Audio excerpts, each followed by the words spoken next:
안녕하세요. 인생사연들 진행자입니다. 오늘도 채널에 방문해주셔서 감사합니다. 2026년 4월 4일 사연 시작하도록 하겠습니다. 누가 이딴 집을 사? 차라리 강남 쪽을 사지. 시어머니가 신혼집 거실을 둘러보며 코웃음을 쳤습니다. 제 적금 1억 2천, 친정아버지가 보태주신 8천만 원. 그 돈으로 마련한 시누이 신혼집 앞에서 돌아온 건 감사가 아니라 비아냥이었습니다. 오빠, 진짜 너무한 거 아냐? 요즘 누가 마포를 신혼집으로 해? 내 친구들은 다 강남으로 시집 가는데 오빠가 번 돈이면 강남 소형 아파트라도 충분히 샀을 거 아냐? 나 여기서 창피해서 못 살아. 시누이까지 맞장구 치는 걸 보면서 제 남편은 고개를 숙인 채 아무 말도 하지 않았습니다. 다음 날 저는 계약금 2천만 원을 포기하고 그 집 계약을 취소해 버렸습니다. 그날 저녁 시누이에게서 걸려온 부재중 전화가 99통. 그런데 진짜 지옥은 그 다음부터였습니다. 남편의 휴대폰에서 발견한 시어머니의 메시지 한 줄이 이 싸움의 판을 완전히 뒤집어 놓았거든요. 오늘의 사연 시작합니다. 사연 시작 전 구독과 좋아요를 눌러주시면 오늘 하루 행운이 가득할 겁니다. 저는 결혼 5년 차 중견기업 재무팀 과장 이수연입니다. 남편 김도현과 맞벌이로 서울 생활을 이어오면서 결혼 초부터 시댁 살림을 꽤 많이 도왔습니다. 명절마다 용돈을 챙겼고 시어머니 무릎 수술비 1,500만 원도 제가 냈죠.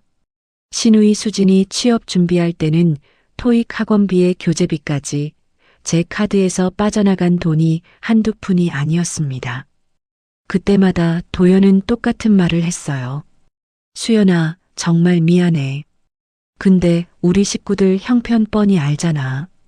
우리가 안 도와주면 저 사람들 길거리 나앉아. 응? 이번 한 번만 딱 눈 감고 도와주자. 내가 나중에 진짜 잘할게. 그 이번 한 번이 50번도 넘게 반복됐다는 걸 저는 알면서도 넘어갔습니다. 가족이니까요.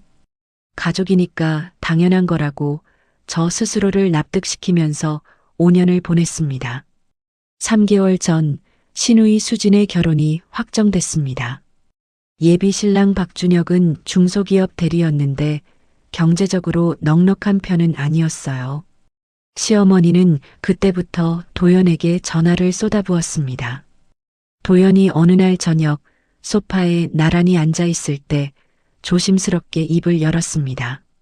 수연아, 저기 있잖아. 어머니가 매일 밤잠을 못 주무신대. 수진이 시댁 쪽에서 집 해오는 걸로 은근히 눈치를 주나 봐. 우리 수진이 신혼집, 우리가 조금만 보태주면 안 될까? 저는 고개를 저었습니다. 당신 제정신이야? 우리도 아직 전세 살잖아. 내 집 마련하려고 우리가 얼마나 아끼고 사는데 그 돈 수진이 주면 우리 집 사는 거 몇 년은 더 뒤로 밀려. 그건 절대 안 돼. 도연이 제 손을 꽉 잡으며 애걸복걸했습니다. 어머니가 그러시더라. 수진이 번듯한 집 한 채 못 해주면 죽어서도 눈을 못 감을 것 같다고. 아주 평생 한이 될 거래. 수연아, 진짜 이번이 마지막이야. 내 인생 걸고 약속할게. 응? 결국 저는 제 적금 1억 2천만 원을 해지했습니다. 친정아버지도 딸이 시댁에서 고생하는데 이거라도 보태라며 8천만 원을 보내주셨고요. 저는 그 돈을 합쳐서 서울 마포구 신축 아파트 매매 계약을 제 단독 명의로 체결했습니다. 계약금 2천만 원을 먼저 냈고 중도금은 한 달 뒤에 내기로 한 상태였죠. 자금을 보내는 과정에서 제 적금 해지금 중 3천만 원이 도연명의 계좌를 한번 거쳐서 집주인에게 넘어갔습니다. 제 계좌에서 도연 계좌로 다시 도연 계좌에서 집주인에게 보낸 건데 실제로는 전부 제 돈이었어요. 은행 기록에만 도연 이름이 남은 셈이죠. 당시에는 이 작은 경유가 나중에 문제가 될 줄은 꿈에도 몰랐습니다. 계약을 마치고 2주 뒤 주말 아침이었습니다. 수진의 신혼집이 될 그 아파트에서 비공식 집들이를 열었어요. 전날 밤부터 잡채, 불고기, 과일까지 준비해서 테이블 위에 깔끔하게 차려놓았습니다. 시어머니, 시아버지, 시누이 수진, 그리고 수진의 예비시댁 어머니까지 모인 자리였죠. 저는 시어머니의 감사 한마디를 기대하고 있었습니다. 현관문이 열리고 시어머니가 들어왔습니다. 시어머니는 거실을 한 바퀴 쓱 둘러보더니 콧방귀를 뀌며 입을 열었어요. 아니, 요즘 애들 사는 집이 왜 이렇게 좁니? 이게 뭐 신혼집이야? 그냥 혼자 사는 원룸이지. 가구가 들어갈 자리는 있나 몰라. 시어머니가 창문 쪽으로 뚜벅뚜벅 걸어가더니 혀를 찼습니다. 쯧쯧, 전망도 영광이네. 앞 건물이 떡하니 가로막고 있어서 답답해 죽겠다. 여기서 살면 숨이나 제대로 쉬겠어? 시아버지는 아무 말 없이 소파에 털썩 앉아서 리모컨부터 집어들었습니다. 시누이 수진이 한술 더 떠서 오빠 팔을 잡아 끌며 징징거렸습니다. 아유 오빠, 요즘 누가 마포에다 신혼집을 얻어?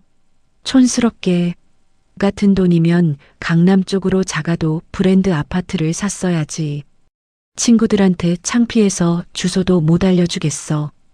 예비시댁 어머니가 앉아 계신 자리가 바로 옆이었습니다. 체면이 구겨진 시어머니의 목소리가 한 톤 더 올라갔죠. 아유 사돈, 민망해서 어쩌나. 우리 집 수준이 원래 이 정도는 아닌데 며느리한테 알아보고 계약하라고 다 맡겼더니 글쎄 요 모양 요 꼴로 골라왔네. 센스가 없어도 너무 없어 얘가.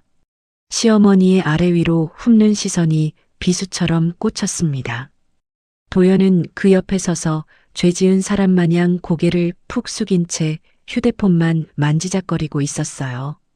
예비시댁 어머니가 어색하게 웃으며 말했습니다. 아니에요 사돈. 그래도 새 집이라 반짝반짝하고 깨끗하니 참 좋네요. 그러자 시어머니가 기다렸다는 듯 큰 소리를 쳤습니다. 아유 말도 마세요. 이거 계약 취소하고 우리가 좀 더 제대로 된 거 알아봐서 다시 해줄게요. 이런 구석진 집에서 내 딸 못 살게 해요.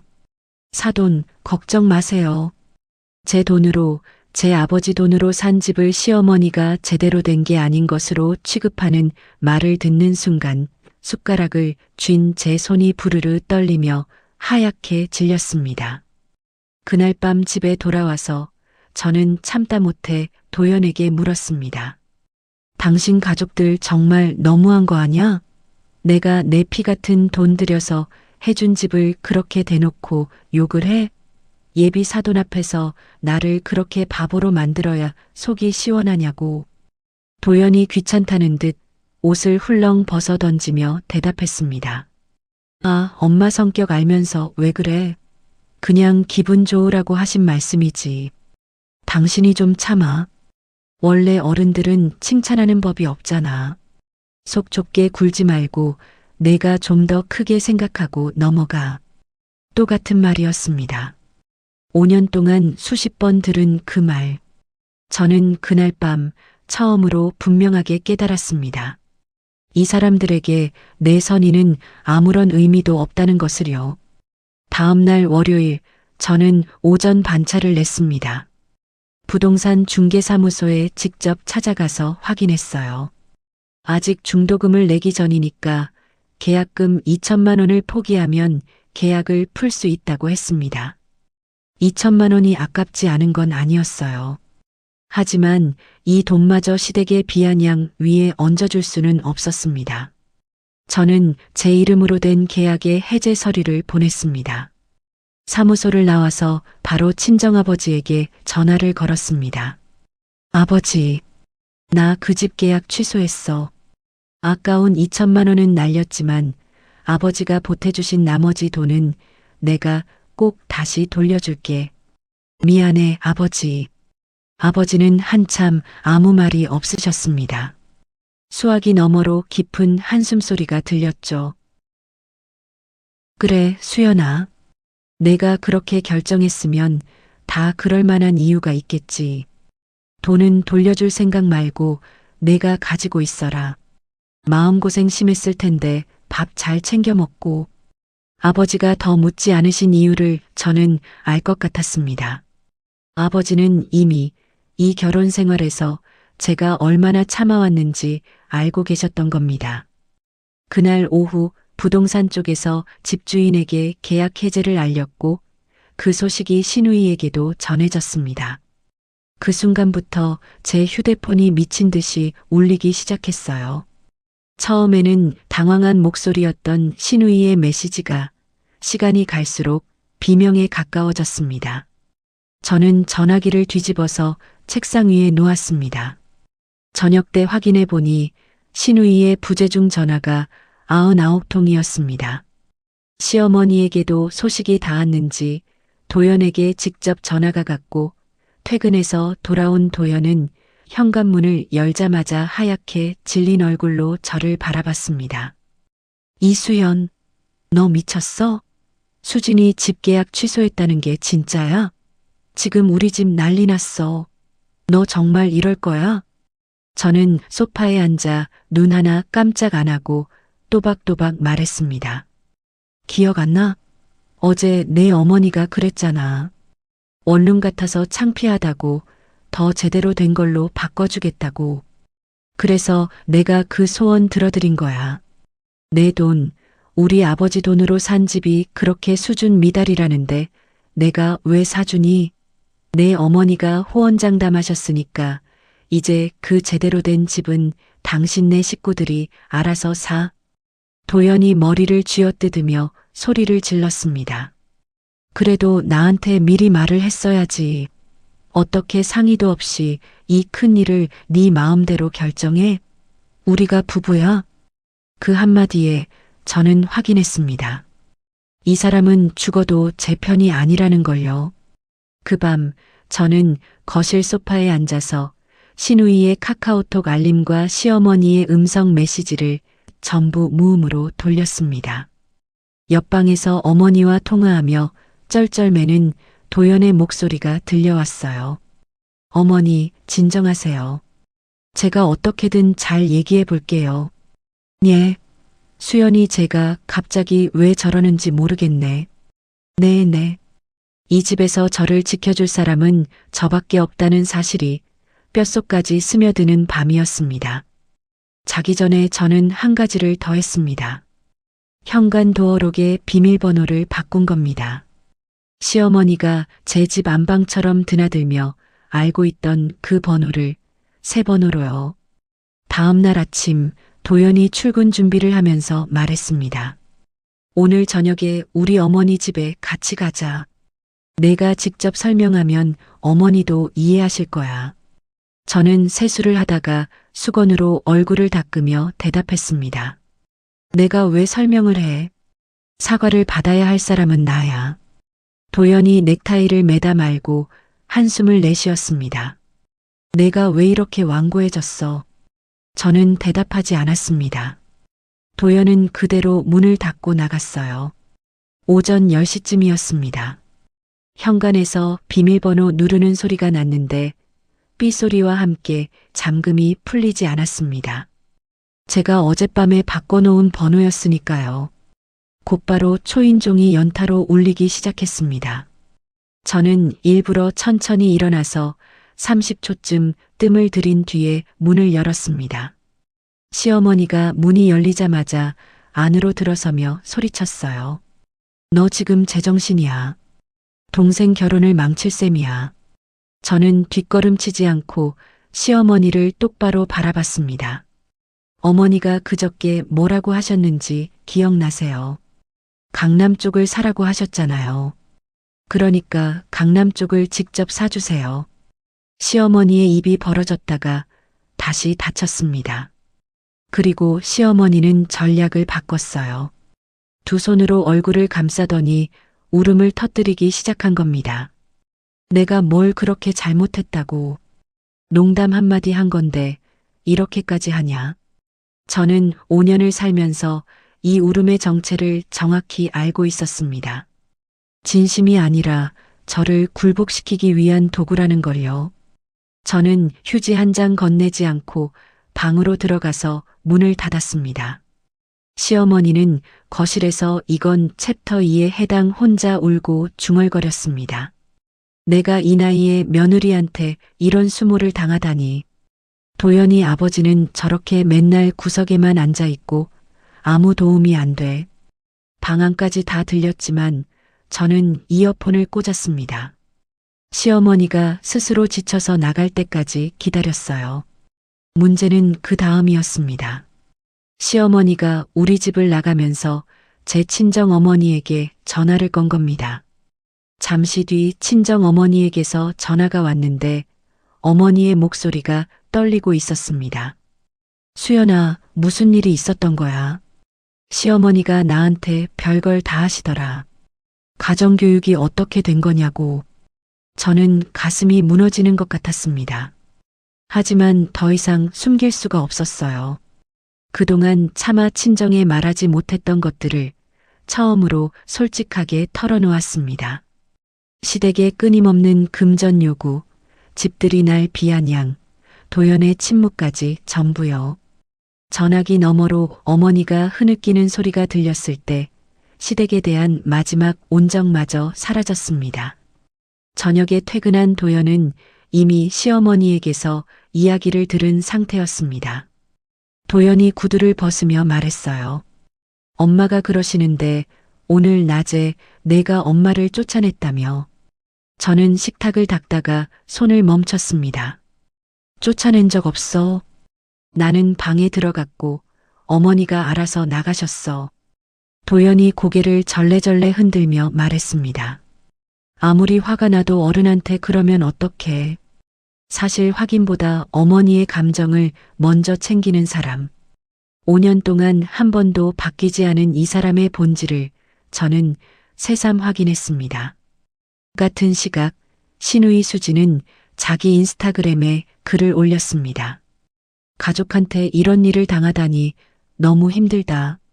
그 글 아래에 시댁 쪽 친척들과 수진의 친구들이 댓글을 달았습니다.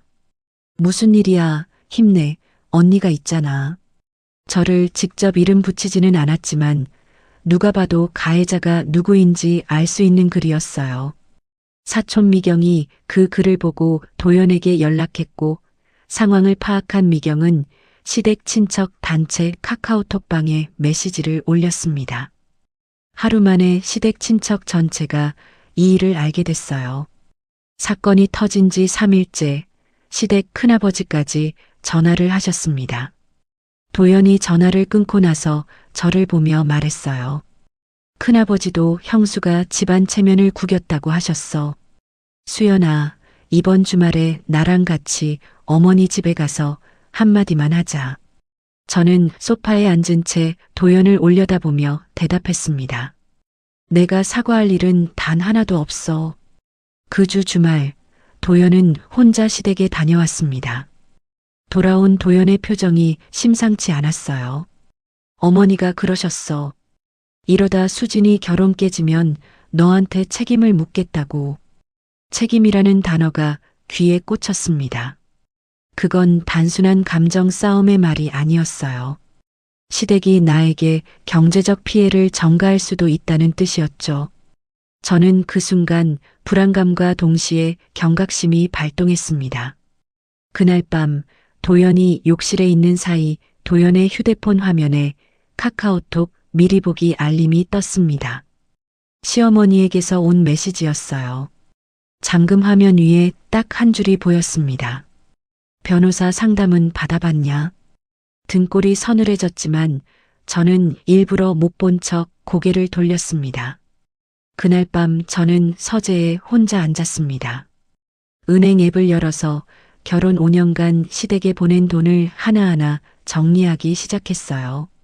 이체 내역, 카드 결제 내역을 교차 확인하면서 합산해 보니 포기한 계약금 2천만 원을 포함해서 1억 7천만 원이 넘었습니다. 화면 위의 숫자를 보는데 손이 떨렸습니다. 정리를 끝낸 건 새벽 2시였습니다. 저는 친정아버지에게 긴 문자를 보냈습니다.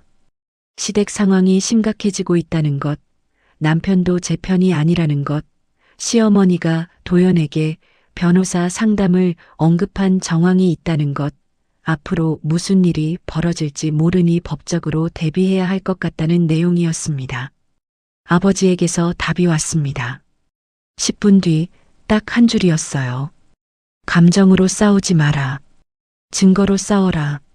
그리고 그 아래 한 줄이 더 왔습니다. 이번 주 토요일에 보자. 너한테 소개시켜줄 사람이 있다. 그 주 수요일 저녁 퇴근하고 집에 돌아왔을 때였습니다. 도연은 아직 들어오지 않았고 저는 습관처럼 도연의 서재에 들어갔습니다. 책상 위에 갈색 서류 봉투가 놓여 있었어요. 평소에 없던 것이라 눈에 바로 들어왔습니다. 봉투를 열어보니 법률사무소 이름이 찍힌 문서가 나왔습니다. 이혼할 때 재산을 어떻게 나눌 수 있는지에 대한 상담 내용이 정리되어 있었어요. 상담 날짜를 확인해 보니 제가 계약을 취소한 바로 다음 날이었습니다. 그런데 상담을 의뢰한 사람 이름이 도연이 아니었어요. 시어머니 이름이 적혀 있었습니다. 문서에는 이런 내용들이 빼곡했습니다. 아내 명의로 된 재산을 어떻게 파악할 수 있는지, 이혼할 때 남편 몫을 최대한 늘리는 방법, 아내한테 잘못을 뒤집어 씌우려면 어떤 증거를 모아야 하는지, 시어머니가 단순히 화가 나서 한 게 아니었습니다. 처음부터 계획적으로 제 재산을 노리고 있었던 겁니다. 손이 떨렸지만 저는 휴대폰 카메라로 문서를 한 장 한 장 찍었습니다. 촬영을 마치고 서류를 원래 자리에 정확히 돌려놓았어요. 도연이 들어오기 전에 표정을 가다듬어야 했습니다. 도연이 귀가한 뒤 저는 아무 내색 없이 저녁을 차렸습니다. 밥을 먹다가 도연이 말했어요. 요즘 많이 힘들지. 좀 쉬면서 생각 정리하자. 저는 그 말의 뜻을 바로 알아챘습니다. 위로가 아니었어요. 제가 지쳐서 포기하기를 기다리는 거였죠. 저는 미소를 지으며 대답했습니다. 응, 그러자. 금요일 밤이었습니다. 도연이 거실에서 유튜브를 보다가 휴대폰을 소파 위에 놓고 샤워하러 들어갔습니다. 도연은 결혼 초부터 휴대폰 비밀번호를 자기 생일 4자리로 쓰고 있었어요. 저는 그걸 알고 있었습니다. 욕실에서 물소리가 나는 걸 확인하고 도연의 폰 잠금을 풀었습니다. 시어머니와의 카카오톡 대화를 열었습니다. 위에서부터 훑어 내려가는데 눈을 의심했습니다. 시어머니가 보낸 메시지였어요. 재산이 대부분 그년 명이라 이혼하면 네가 불리하다. 내가 알아본 변호사가 방법이 있다고 했다. 도연의 답장이 바로 아래 있었습니다. 어머니 말씀대로 할게요. 조금만 기다려주세요. 시어머니의 다음 메시지가 이어졌어요. 일단 며느리가 눈치 못 채게 잘해줘라. 시간을 벌어야 한다. 그리고 또 한 줄. 며느리 친정에서 보탠 돈도 원래 우리 아들한테 온 거니까 우리 몫이다. 도연은 한마디도 반박하지 않았습니다. 저는 제 휴대폰 카메라로 화면을 직접 찍어서 저장했어요. 대화 목록을 넘기다가 한지연이라는 이름의 대화방이 눈에 들어왔습니다. 열어봤습니다. 오늘 저녁 같이 먹자. 형수님은 모르시지. 비밀이지. 지난번 와인바 너무 좋았어. 또 가자. 이런 메시지가 수십 개 이어져 있었습니다. 심장이 터질 것 같은 분노를 억누르면서 이것도 전부 촬영했습니다. 욕실에서 물 잠그는 소리가 났고 저는 도연의 폰을 원래 자리에 내려놓았습니다. 토요일 점심 종로의 한정식 집에서 아버지를 만났습니다. 저는 법률사무소 문서 사진과 카카오톡 대화 촬영본을 아버지에게 보여드렸어요. 아버지는 한 장 한 장 넘기시며 한참을 침묵하셨습니다. 이건 더 이상 부부 싸움이 아니다. 전문가가 필요해. 아버지가 한 사람의 이름을 꺼내셨습니다. 한서윤. 아버지가 30년 전에 고등학교 담임을 했던 제자인데 지금은 이혼 전문 변호사로 일하고 있다고 하셨어요. 알고 보니 제 대학 동기이기도 했습니다. 졸업 후에 연락이 끊겼던 사이였죠. 내가 이미 대강 상황을 설명해 놨다.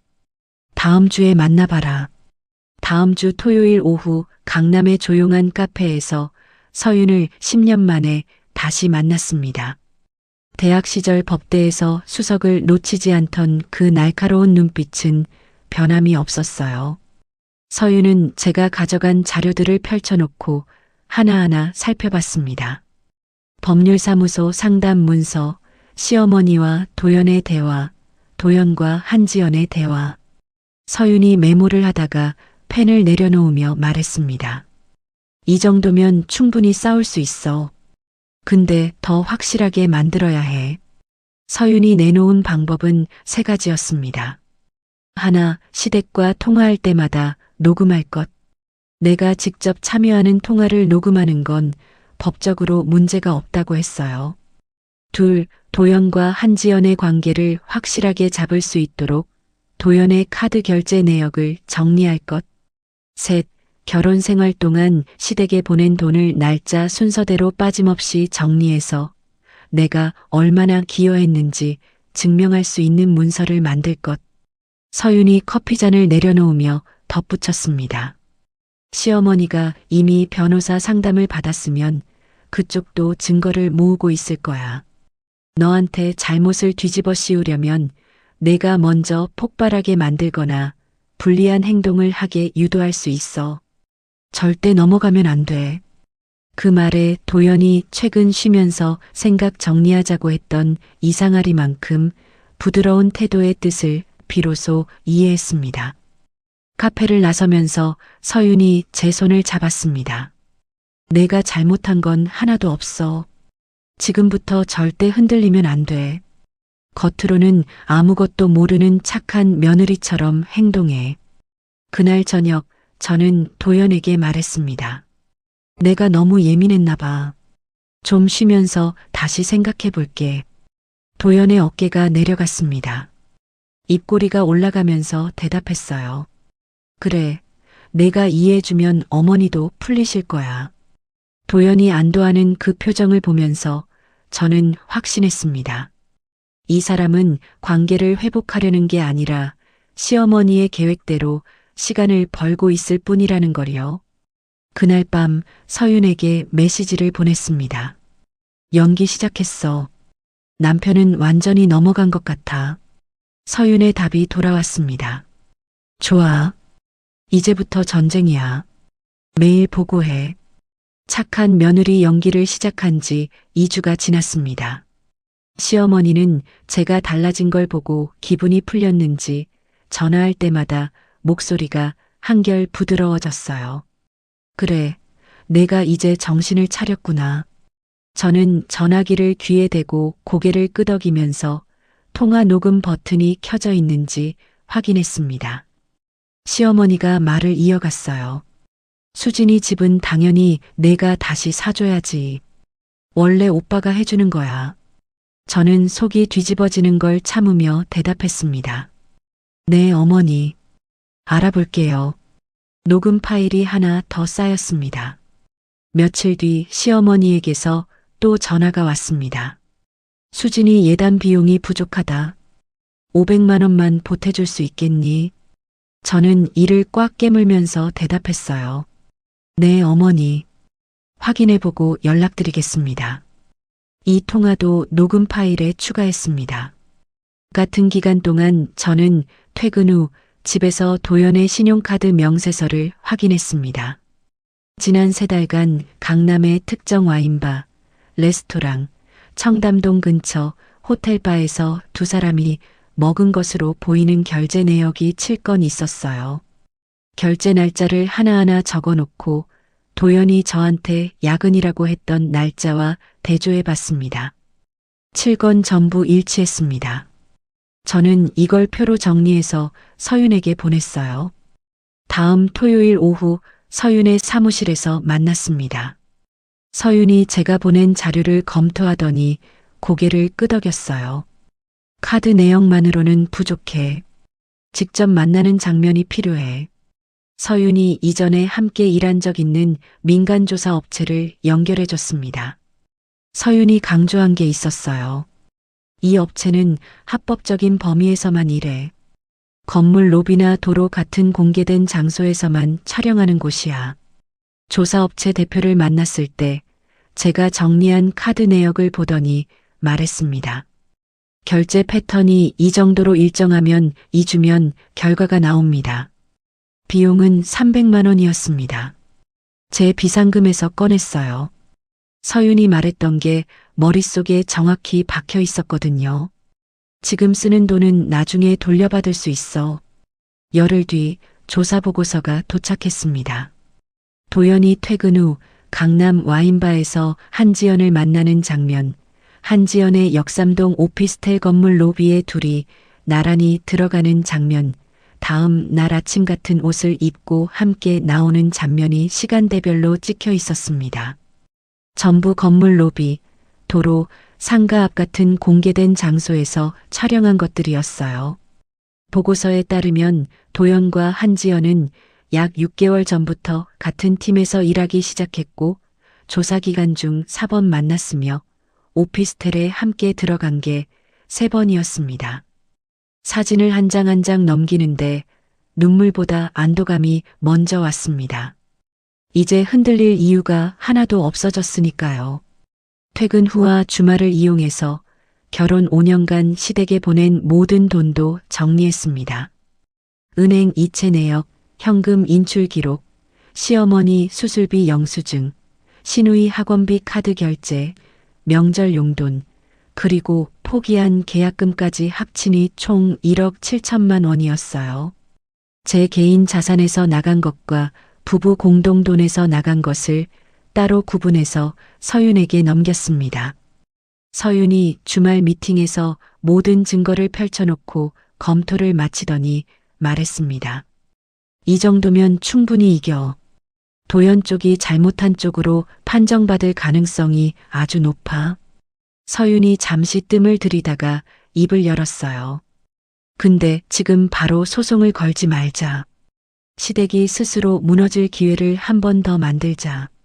서윤이 꺼낸 건 2개월 뒤로 예정된 시어머니의 환갑잔치였습니다. 시댁 친척 50여 명, 시어머니 동창과 지인 30여 명이 모이는 큰 행사였죠. 그 자리에서 시댁의 진짜 모습을 보여주는 거야. 다만 모든 내용을 사실로만 구성해. 거짓이 한 줄이라도 들어가면 안 돼. 저는 시어머니에게 먼저 전화를 걸었습니다. 어머니, 제가 잘못한 게 많으니 어머니 환갑은 제가 정성껏 준비하겠습니다. 시어머니가 콧소리를 내며 대답했어요. 그래, 내가 그 정도는 해야지. 하객이 80명이니까 꼼꼼하게 해. 저는 그 통화도 녹음했습니다. 잔치 준비 기간에 연차를 하루 써서 연회장에 직접 갔습니다. 담당자와 만나서 큰 화면과 음향 장비 상태를 확인했어요. 축하 영상을 틀 거라고 말하면서 제 노트북을 직접 연결하는 방식으로 시험까지 마쳤습니다. 그 자리에 시댁 식구는 아무도 없었습니다. 잔치 2주 전부터 본격적으로 영상 편집에 들어갔습니다. 가족 영상을 만든다는 명목으로 시댁 가족 사진과 영상을 모으면서 별도의 파일을 만들었어요. 제가 시댁에 쓴 돈 내역, 시어머니의 녹음 발언 글자 기록, 도연의 외도 사진 일부를 넣었습니다. 서윤이 최종 검토를 마치고 말했어요. 전부 사실이고 개인적인 감정이나 욕은 한 줄도 없어. 상대가 나중에 문제를 삼아도 방어할 수 있어. 서윤이 덧붙였습니다. 잔치 당일에 내가 연회장 근처에 있을게. 무슨 일이 생기면 바로 연락해. 영상 길이는 3분으로 맞췄습니다. 누군가 막으려 해도 핵심이 다 전달될 수 있는 시간이면서 하객들이 집중할 수 있는 적절한 길이었어요. 당일에는 연회장 뒤쪽 영상 장비 공간에서 제 노트북으로 직접 틀면서 영상이 끝날 때까지 자리를 지킬 계획이었습니다. 잔치 전날 밤 모든 준비를 마치고 거울 앞에 섰습니다. 서윤에게서 메시지가 왔어요. 내일 무슨 일이 있어도 감정적으로 반응하지 마. 내가 차분할수록 그 사람들이 무너져. 저는 심호흡을 했습니다. 옆방에서 도연이 코를 골며 자고 있었어요. 저는 그 뒷모습을 마지막으로 바라봤습니다. 다음 날 오전 11시 강남의 연회장이었습니다. 시댁 친척들과 시어머니 동창, 지인들이 속속 도착하고 있었어요. 저는 단정한 한복 차림으로 입구에 서서 하객 한 분 한 분을 맞이하며 자리를 안내했습니다. 시어머니가 화려한 한복을 입고 주인공의 자리에 앉으며 들어오는 하객들에게 말했어요. 우리 며느리가 이번에 잔치를 다 준비했다. 하객들이 저를 보며 감탄했습니다. 아이고, 며느리 복이 많으시네요. 시누이 수진이 예비 신랑 준혁과 함께 들어왔고 시아버지는 모처럼 양복을 차려입고 나타났습니다. 큰아버지 부부, 사촌 미경, 시어머니 여고, 동창 모임분들까지 자리를 채우니 연회장에 80여 명이 꽉 들어찼어요. 저는 뒤쪽 영상 장비 공간에서 노트북 연결 상태를 마지막으로 확인했습니다. 정오의 식사가 시작됐습니다. 저는 각 테이블을 돌며 음식을 챙기고 음료를 따르면서 며느리 역할에 빈틈이 없도록 했어요. 시어머니 동창 한 분이 제 팔을 잡으며 말했습니다. 며느리가 이렇게 살뜰한데 시어머니가 부럽다. 시어머니가 입꼬리를 올리며 대답했어요. 이래 봬도 속을 좀 썩이다가 요즘 철이 들었어요. 저는 미소를 유지한 채 속으로 시계를 확인했습니다. 오후 1시 식사가 마무리됐습니다. 저는 앞에 마련된 마이크 앞으로 걸어갔어요. 시어머니의 환갑을 축하드리며 며느리로서 지난 5년을 돌아보는 영상을 준비했습니다. 하객들이 기대에 찬 박수를 보냈습니다. 도연도 미소를 지으면서 손뼉을 쳤어요. 저는 마이크를 내려놓고 뒤쪽 영상 장비 공간으로 이동했습니다. 노트북 앞에 앉아서 재생 버튼을 눌렀어요. 큰 화면에 결혼식 사진이 떴습니다.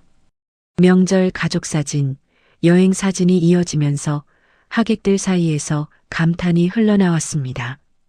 예쁘다. 좋은 가족이네. 1분 30초가 지났을 때 화면이 까맣게 변했습니다. 그리고 하얀 글씨가 떠올랐어요. 며느리가 5년간 시댁에 보낸 금액. 항목별로 정리된 표가 나타났고 맨 아래에 총액이 크게 표시됐습니다. 1억 7천만 원. 연회장이 웅성거리기 시작했습니다. 웅성임이 채 가라앉기도 전에 화면에 시어머니의 목소리가 글자와 함께 흘러나왔습니다. 연회장 전체에 울려 퍼지는 시어머니 본인의 음성이었어요. 수진이 집은 당연히 내가 다시 사줘야지. 원래 오빠가 해주는 거야. 이어서 또 한 줄. 며느리 친정에서 보탠 돈도 원래 우리 아들한테 온 거니까 우리 몫이다. 시어머니의 얼굴이 하얗게 질렸습니다. 하객들 사이에서 탄식이 터져 나왔어요. 저게 사실이야. 세상에. 시어머니가 자리에서 벌떡 일어나며 소리쳤습니다. 당장 꺼. 지금 당장 꺼. 도연도 벌떡 일어나서 뒤쪽 장비 공간으로 달려왔습니다. 하지만 저는 노트북 앞에 서서 몸으로 가로막았어요. 이미 영상의 마지막이 재생되고 있었습니다. 도연이 한지연의 오피스텔 건물 로비에 나란히 들어가는 사진. 다음 날 아침 같은 옷을 입고 함께 나오는 사진. 시간이 찍혀 있었습니다. 3분짜리 영상이 끝나는 순간 연회장이 조용해졌습니다. 그 정적이 깨진 건 큰아버지의 목소리였어요. 큰아버지가 자리에서 일어나 시어머니를 향해 말했습니다. 도대체 며느리한테 뭘 한 거야? 시어머니 동창분들은 서로 눈짓을 주고받더니 하나둘 자리에서 일어나기 시작했습니다. 사촌 미경이 도연에게 다가가며 물었어요. 이 사진 진짜야? 바람 피운 거 맞아? 도연은 얼굴이 벌겋게 달아올라서 입만 벌렸다 닫았습니다. 도연이 저에게 달려오며 소리쳤어요. 미쳤어. 고소할 거야. 저는 마이크를 다시 들고 차분하게 말했습니다. 저는 5년간 이 가족을 위해 1억 7천만 원을 썼고 돌아온 건 모욕과 배신이었습니다. 영상에 나온 내용은 모두 사실이고 증거 원본은 별도로 보관되어 있습니다. 수진이 달려와서 울부짖었습니다. 언니가 어떻게 이럴 수 있어? 예비 신랑 준혁은 얼굴이 굳은 채 구석에서 자기 어머니에게 전화를 걸고 있었어요. 시아버지가 자리에서 천천히 일어났습니다. 시아버지가 도연을 노려보며 입을 열었어요. 이게 다 뭔 소리야? 시아버지는 아무것도 몰랐던 겁니다. 아파트 계약도, 이혼 상담도, 아들의 바람도요. 시어머니가 남편에게조차 비밀로 움직였다는 게 그 자리에서 드러났습니다. 저는 미리 준비해둔 핸드백을 들고 연회장을 빠져나왔습니다. 입구 밖 로비에서 서윤이 기다리고 있었어요. 서윤이 제 표정을 확인하고 말했습니다. 완벽했어. 감정적으로 한마디도 안 했으니까 상대가 잡을 게 없어. 서윤이 다음 단계를 설명했습니다. 우리가 먼저 소송을 거는 게 아니라 도연 쪽이 먼저 움직이게 만든 뒤에 반격하는 거였어요. 상대가 먼저 소송을 걸면 우리가 가진 증거를 한꺼번에 터뜨릴 수 있고 도연 쪽의 잘못이 더 크게 부각된다는 전략이었습니다. 연회장을 나와서 바로 친정아버지에게 전화를 걸었습니다. 아버지, 다 끝났어요. 이제 제 인생 찾으려고요. 아버지의 목소리는 담담했습니다. 잘했다. 이제부터가 진짜 싸움이다. 흔들리지 마라. 내 방은 이미 정리해뒀다. 그날 밤 미리 짐을 빼둔 친정집에서 이불을 덮었습니다. 휴대폰을 켜보니 도연의 부재중 전화 23통, 너 고소할 거야 라는 문자, 시어머니의 음성 메시지, 수진의 카카오톡이 쌓여 있었습니다. 저는 화면을 끄고 눈을 감았지만 쉽게 잠이 오지 않았습니다. 환갑잔치가 끝나고 10일이 지났습니다. 도연이 먼저 움직였어요. 이혼 소송을 내면서 동시에 경찰에 고소장을 넣었습니다. 환갑잔치에서 영상을 튼 게 명예를 훼손했다는 내용이었어요.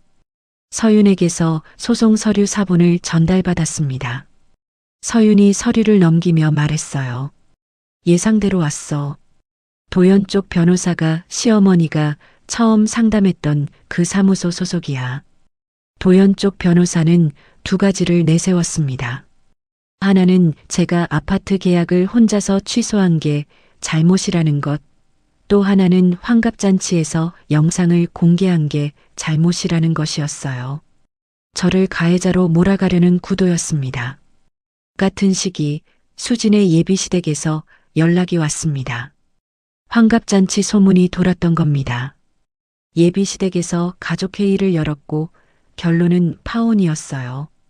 이런 소란이 있는 집안과 혼인할 수 없다는 거였죠. 수진이 카카오톡으로 메시지를 보냈습니다. 언니 때문에 내 인생이 망가졌어. 이 책임 반드시 지게 할 거야. 파혼 소식에 시어머니가 격분했습니다.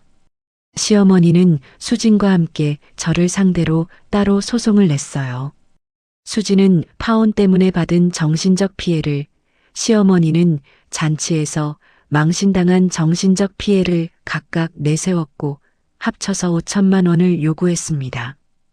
이혼 소송, 경찰 고소, 손해배상 소송, 세 건이 동시에 돌아가기 시작했습니다. 친정어머니는 매일 울었어요.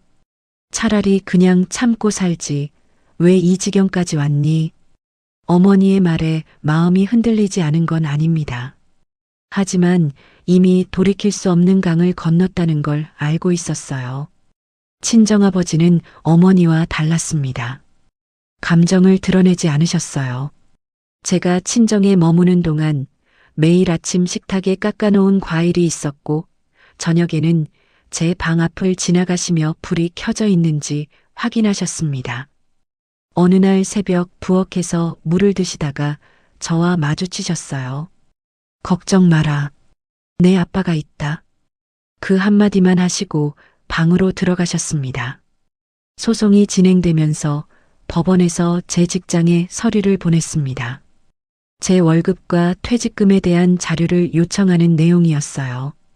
인사팀에서 처리하는 과정에서 담당 직원이 같은 층 총무팀 동료에게 흘린 것이 시작이었습니다. 재무팀 과장이 이혼 소송 중이래. 소문이 회사 안에 퍼졌습니다. 직속 상사가 저를 따로 부르더니 말했어요. 이 과장, 개인적인 일이 업무에 영향을 주면 곤란해. 법정 싸움이 제 직장까지 위협하고 있었습니다. 점심시간에도 사무실 밖으로 나가기가 꺼려졌어요. 동료들의 눈빛에서 호기심과 동정이 섞인 게 느껴질 때마다 화장실에 가서 찬물로 얼굴을 씻었습니다. 그런 저에게 아무 말 없이 커피 한 잔을 놓아주는 사람이 있었어요.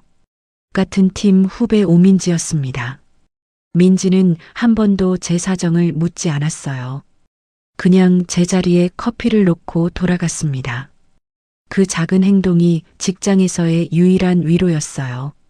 어느 저녁 퇴근 후 서윤에게 전화를 걸었습니다.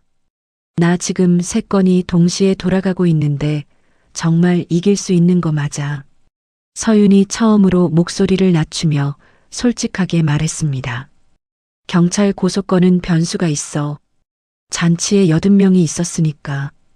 다만 영상에 나온 내용이 전부 사실이고 남편의 바람과 시댁이 내 재산을 노린 걸 가족과 지인들에게 알린 거잖아. 그건 정당한 이유가 있었다고 주장할 수 있어. 지금 포기하면 전부 잃어. 전화를 끊고 나서 한참을 가만히 앉아 있었습니다. 도연 쪽에서 예상 밖의 주장을 하나 더 들고 나왔습니다. 신우이 신혼집을 살 때 도연 이름으로 된 계좌에서 3천만 원이 집주인에게 넘어갔으니 제가 혼자서 계약을 취소한 건 부부 공동 재산을 마음대로 처분한 거라는 논리였어요. 그래서 계약금 포기로 생긴 2천만 원의 손해 중 일부를 제가 물어야 한다고 했습니다. 주말에 서윤을 만나 밤늦게까지 대응 방법을 짰습니다. 그 3천만 원은 원래 제 적금을 해지한 돈이었어요. 제 계좌에서 도연 계좌로 보내고 도연 계좌에서 다시 집주인에게 보낸 것뿐이었습니다. 저는 적금 해지 기록, 제 계좌에서 도연 계좌로 보낸 기록, 도연 계좌에서 집주인에게 보낸 기록을 시간 순서대로 정리했어요. 친정아버지가 보내주신 8천만 원의 송금 기록도 함께 붙였습니다. 친정아버지가 말씀하셨어요. 필요하면 법정에 내가 직접 나가서 말하겠다. 서윤이 고개를 끄덕였습니다. 아버님이 직접 나와주시면 돈의 출처를 증명하는 게 훨씬 단단해져요. 첫 번째 조정 날짜가 약 6주 뒤로 잡혔습니다. 직장에서의 시선, 친정 어머니의 눈물, 매일 쏟아지는 시댁의 메시지, 변호사 비용과 조사 비용의 무게가 동시에 짓눌렀습니다. 어느 날 밤 친정 제 방에서 혼자 울다가 잠이 들었습니다. 새벽에 깨어나 거울을 보니 눈이 퉁퉁 부어 있었어요. 저는 거울 속 제 얼굴을 보면서 입을 열었습니다. 여기서 무너지면 그 사람들이 원하는 대로 되는 거야. 다음 날 퇴근 후 서윤의 사무실을 찾아갔습니다. 시어머니 녹음 파일 사건, 도연과 시어머니의 카카오톡 대화 촬영본, 도연의 외도 사진과 영상 보고서, 5년간 돈을 보낸 내역, 친정아버지의 송금 기록, 적금 해지와 계좌 이체 증거까지 전부 테이블 위에 펼쳐놓았습니다. 서윤이 하나하나 법정에 낼 수 있는 형태로 정리하면서 말했어요. 이 싸움 우리가 이긴다. 사무실을 나서면서 서윤이 덧붙였습니다. 조정날에 상대가 합의하면 빨리 끝나고 안 하면 본재판으로 가는데 어느 쪽이든 우리가 유리해. 다만 시어머니가 도연을 쥐고 흔드는 한 합의는 없을 거야. 6주 뒤 서울가정법원 조정실이었습니다. 도연과 도연 쪽 변호사가 한쪽에, 저와 서윤이 반대쪽에 앉았어요. 방청석에는 시어머니가 검은 옷을 입고 손수건을 쥔 채 앉아 있었습니다. 도연은 양복을 갖춰 입고 있었지만 눈 밑에 짙은 그늘이 져 있었어요. 도연 쪽 변호사가 먼저 말을 꺼냈습니다. 제가 아파트 계약을 혼자서 취소한 것, 환갑잔치에서 영상을 공개한 것을 들며 제 잘못이 크다고 주장했어요. 재산을 나눌 때 제 몫을 최대한 줄여야 한다고 했습니다. 시어머니가 방청석에서 손수건으로 눈을 닦으며 중얼거렸어요. 저 여자가 우리 가정을 파탄냈습니다. 서윤이 서류 가방에서 두꺼운 봉투를 꺼냈습니다. 민간조사 업체의 사진, 영상, 시간대별 보고서를 조정위원에게 내밀었어요. 도연의 얼굴이 순식간에 굳었습니다. 도연 쪽 변호사도 서류를 넘기다가 손이 멈췄어요. 조정위원이 사진과 보고서를 한 장씩 넘기는 동안 조정실 안이 무겁게 가라앉았습니다. 서윤이 이어서 시어머니와 도연의 카카오톡 대화를 인쇄한 종이를 제출했습니다. 도연 쪽 변호사가 바로 끼어들었어요. 이건 상대방 휴대폰을 촬영한 것이라 증거로 인정하기 어렵습니다. 서윤이 고개 한번 끄덕이지 않고 대답했습니다. 이 대화 내용은 민간조사 보고서의 날짜, 신용카드 결제 내역과 전부 일치합니다. 진위가 의심된다면 상대방 휴대폰을 법원에 제출하도록 요청하겠습니다. 도연 쪽에서 더 이상 이의를 제기하지 못했어요. 서윤이 시어머니의 전화 녹음 파일을 틀었습니다. 조정실의 시어머니의 목소리가 울려 퍼졌어요. 수진이 집은 당연히 내가 다시 사줘야지. 도연 쪽 변호사가 또 끼어들었습니다. 녹음의 적법성에 이의가 있습니다. 서윤이 한 박자도 쉬지 않고 받아쳤어요. 녹음은 전부 제 의뢰인이 직접 참여한 통화를 녹음한 겁니다. 통화 당사자가 직접 녹음한 건 법적으로 아무 문제가 없습니다. 조정위원이 서윤의 주장을 받아들여 증거에 문제가 없다는 의견을 밝혔습니다. 조정위원이 양쪽 증거를 다 살펴본 뒤 도연 쪽을 보며 말했어요. 남편 쪽의 잘못이 상당 부분 확인된 것으로 보입니다. 특히 외도 증거가 구체적이고 명확합니다. 조정 단계에서 합리적인 합의를 강력히 권합니다. 도연 쪽 변호사가 잠시 쉬자고 했습니다. 복도로 나간 도연 쪽 변호사가 도연에게 말하는 소리가 들렸어요. 이대로 가면 재판에서 아주 불리합니다. 여기서 정리하는 게 낫습니다. 그때 시어머니가 복도에서 도연에게 달려갔습니다. 절대 지면 안 돼. 재판 끝까지 가. 도연이 잠시 눈을 감았습니다. 그리고 조정실로 돌아와서 합의를 거부했어요. 저는 서윤과 눈을 마주쳤습니다. 서윤이 작게 고개를 끄덕였어요. 재판에서 끝내자는 뜻이었습니다. 조정이 깨진 뒤 본재판으로 넘어갔습니다. 4개월 동안 3차례 재판이 열렸어요. 서윤은 가지고 있던 모든 증거를 빠짐없이 제출했습니다. 외도 사진과 영상, 도연과 한지연의 카카오톡 대화, 카드 결제 내역과 야근이라고 했던 날짜가 일치한다는 표까지요. 도연이 잘못한 쪽이라는 판단이 사실상 굳어졌습니다.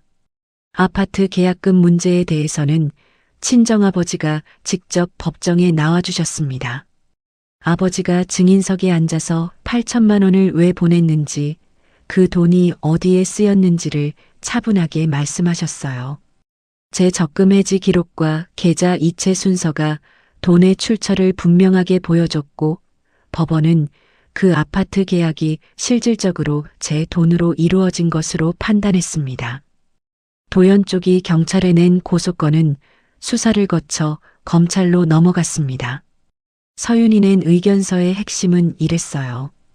영상에 나온 내용은 전부 사실이고 남편의 바람과 시댁이 재산을 노린 것을 가족과 지인에게 알리는 건 정당한 이유가 있다는 거였습니다. 검찰은 죄가 안 됨으로 처리했어요. 수진과 시어머니가 함께 낸 손해배상 소송도 기각됐습니다. 수진의 파혼은 시댁 내부의 문제 때문이지 제 행동과 직접적인 관계가 없다는 판결이었어요. 소송 비용도 수진과 시어머니 쪽이 부담하게 됐습니다. 최종 이혼 판결이 나왔습니다. 법원은 도연을 잘못한 쪽으로 인정했어요. 위자료 3천만 원을 도연이 저에게 지급하라고 했고 재산을 나눌 때 제 몫이 65로 산정됐습니다. 결혼 전부터 제가 모아온 돈, 친정에서 받은 돈, 시댁에 일방적으로 쓴 돈이 특별한 기여로 인정된 결과였어요. 판결이 나오는 순간 도연은 고개를 떨구고 한마디도 하지 못했습니다. 방청석에서 시어머니가 소리쳤어요. 이게 말이 돼. 재판장이 시어머니를 보며 말했습니다. 방청인은 정숙해 주십시오. 시어머니가 멈추지 않았어요. 판사가 잘못된 거야. 법정 경위가 다가와서 시어머니를 밖으로 데리고 나갔습니다. 법정을 나서는 저에게 수진이 달려왔어요. 수진이 제 팔을 잡으며 울먹였습니다. 우리가 뭘 그렇게 잘못했다고 이래. 저는 수진의 손을 뿌리치지도 대답하지도 않았습니다. 서윤과 함께 빠르게 걸어 나왔어요. 법원 1층 로비에서 아버지가 서 계셨습니다. 아버지는 아무 말 없이 저를 안아주셨어요. 저는 아버지 품에서 처음으로 소리내어 울었습니다. 슬퍼서가 아니었어요. 오랫동안 짊어지고 있던 무게가 한꺼번에 내려지는 그런 울음이었습니다. 서윤이 제 옆에서 말했어요. 수고했어. 이제 끝났어. 저는 법원 계단을 내려갔습니다. 뒤를 돌아보지 않았어요. 이혼 판결이 확정되고 3달이 지났습니다. 저는 재산분할로 받은 돈과 위자료를 합쳐서 서울 용산구의 소형 아파트를 제 이름으로 샀어요. 이사 당일 텅 빈 거실에 혼자 서서 창밖을 바라봤습니다. 오후 햇살이 마루 위로 쏟아지고 있었어요. 이 공간에는 누구의 눈치도, 누구의 비아냥도, 누구의 허락도 필요 없었습니다. 현관 비밀번호는 저만 알고 있었습니다. 냉장고에는 제가 먹고 싶은 것만 채워 넣었어요. 거실 벽에는 친정아버지가 보내주신 액자를 걸었습니다. 아버지가 직접 붓으로 쓰신 글씨였어요. 내 인생을 살아라. 회사에서는 분위기가 바뀌었습니다. 소송 기간에 흔들렸던 시선이 판결 결과가 알려지면서 오히려 뒤집어졌어요. 직속 상사가 저를 부르더니 말했습니다. 이 과장, 그 와중에 업무 성과가 안 떨어진 게 놀라워. 하반기 승진 대상자 명단에 이름 올렸으니까 알고 있어. 소송 내내 말없이 커피를 가져다 주던 민지가 제 자리에 와서 작은 소리로 말했어요. 과장님, 진짜 멋있었어요. 저는 고맙다는 말밖에 할 수 없었습니다. 서윤과는 매주 토요일 점심을 함께 먹는 사이가 됐어요. 변호사와 의뢰인이 아니라 10년을 건너뛴 진짜 친구로서요. 어느 토요일 서윤이 국밥을 떠먹다가 말했습니다. 내가 보통 사람이었으면 중간에 무너졌을 거야. 나는 내가 자랑스러워. 저는 웃으면서 대답했어요. 내가 없었으면 내가 무너졌을 거야. 친정아버지는 새 아파트 집들이에 오셨습니다. 거실을 둘러보시고 베란다에 서서 먼 풍경을 한참 바라보셨어요. 돌아서시면서 말씀하셨습니다. 이제 내 인생이다. 잘 살아. 짧은 한마디였지만 그 안에 아버지가 지난 1년 남짓 얼마나 마음을 졸이셨을지가 다 담겨 있었습니다. 저는 고개를 숙여 감사를 드렸어요. 친정어머니는 한동안 저를 볼 때마다 우셨습니다. 하지만 제가 새 집에서 건강하게 생활하고 회사에서도 인정받는 모습을 보시면서 차츰 안심하셨어요. 어느 날 전화로 어머니가 말씀하셨습니다. 내가 행복하면 그게 다 된 거다. 저는 전화기를 붙잡고 한참을 울었습니다. 시댁의 소식은 간간히 들려왔습니다.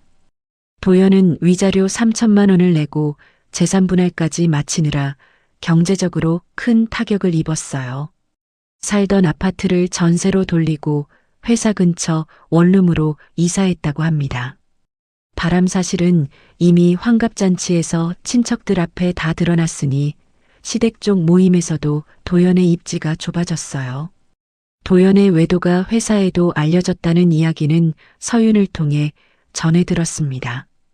도연과 한지연이 같은 팀이었으니 부서 안에서 소문이 돌았고 도연이 준비하던 승진 심사에서 탈락했다고 했어요. 시어머니는 환갑잔치 이후로 친척 모임에 얼굴을 내밀지 못하게 됐습니다. 큰아버지가 시어머니에게 직접 전화해서 따졌다고 해요. 내가 며느리한테 그렇게 한 게 사실이냐? 사촌 미경은 인스타그램에서 시어머니와 수진을 차단했습니다. 시아버지는 환갑잔치에서 모든 걸 처음 알게 된 뒤 시어머니에게 크게 화를 내셨다고 합니다. 내가 이 집에서 뭐가 돌아가는지 하나도 몰랐다. 아들 바람까지 내가 덮고 있었어.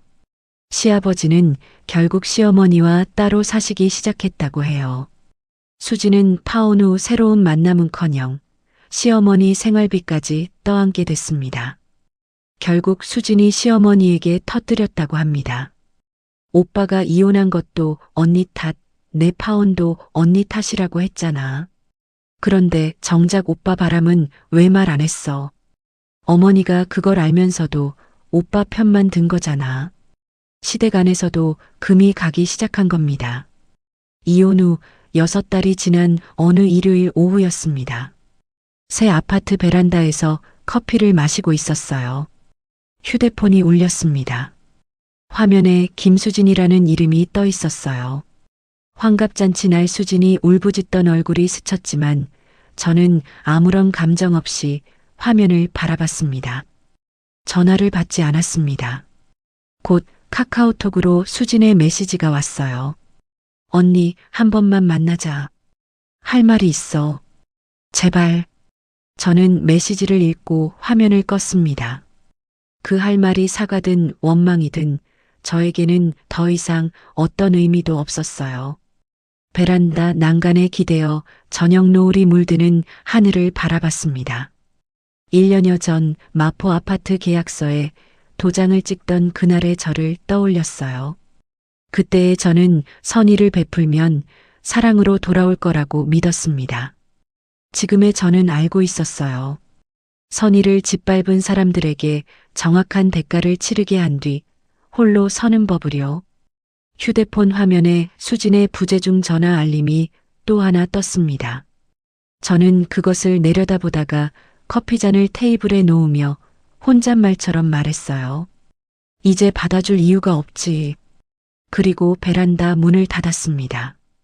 여러분, 오늘 수연 씨의 이야기 잘 들으셨나요?